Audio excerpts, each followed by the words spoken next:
외신 브리핑 시간입니다. 미국의 주택 경기가 6년 반 만에 가장 큰 폭으로 상승한 것으로 나타났습니다. 이 소식 로이터 보도입니다.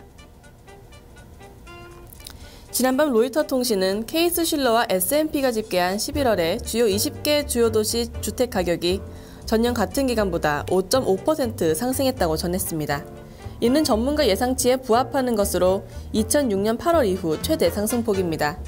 전달에 비해서는 계절 조정을 감안했을 때 0.6% 오른 것으로 나타났습니다. 예상치 0.7%의 소폭 못 미치는 수준입니다. 지역별로는 뉴욕을 제외한 19개 도시에서 모두 상승세가 포착됐는데요. 그 중에서도 피닉스가 22.8%, 샌프란시스코가 12.7% 올랐습니다. 앤소니 찬 체이스 프라이빗 클라이언트 수석 이코노미스트는 주택 지표의 개선은 전반적인 경기가 나아지고 있음을 의미한다고 진단했습니다. 오늘 발표된 경제지표 하나 더 살펴보겠습니다. 개선된 주택 경기에도 불구하고 소비자들의 경기 판단은 다소 위축된 것으로 나타났습니다. 이 소식 마켓워치 보도입니다. 지난밤 마켓워치는 시장 조사기관인 컨퍼런스 보드가 집계한 1월에 소비자 신뢰지수가 58.6을 기록했다고 전했습니다.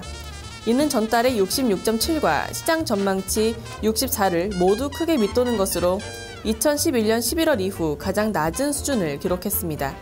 고용시장 개선 등 경제 전망이 비교적 밝은 상황에서 세금 인상 등 재정 절벽에 남은 후유증이 소비 심리를 위축시킨 것으로 나타났습니다.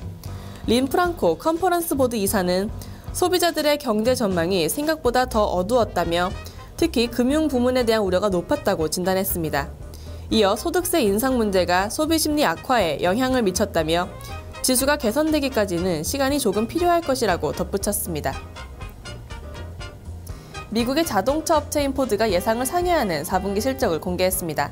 다만 유럽 지역에서의 부진은 이어질 것으로 전망했는데요. 이 소식 블룸버그 통해서 확인해봅니다. 현지 시간으로 29일 블룸버그 통신은 포드의 4분기 조정 순이익이 주당 31센트를 기록했다고 전했습니다. 이는 25센트를 기록할 것이라던 시장 전망치를 상회하는 것입니다. 같은 기간 매출액은 345억 달러로 전년 동기에 326억 달러는 물론 329억 4천만 달러로 제시된 전망치를 모두 웃돌았습니다. 이 같은 실적 호조는 F시리즈 픽업 트럭 부문이 사상 최대 이익을 보인 영향이 컸다는 분석입니다. 반면 재정 위기로 경기가 크게 위축된 유럽에서는 여전히 경영상의 어려움을 겪을 것으로 나타났습니다. 포드 유럽은 4분기에만 7억 3,200만 달러의 손실을 봤으며 한 해 동안에는 17억 달러의 손실을 기록한 것으로 알려졌습니다. 이는 지난 10월의 전망치인 15억 달러보다도 악화된 수준입니다. 이 같은 소식이 전해진 이날 포드의 주가는 5% 넘게 하락하고 있습니다. 지금까지 외신 브리핑이었습니다. 네, 해외 시장을 움직인 재료들 꼼꼼하게 살펴보시고 오셨습니다. 토마토 모닝쇼 2부에서 뵙죠.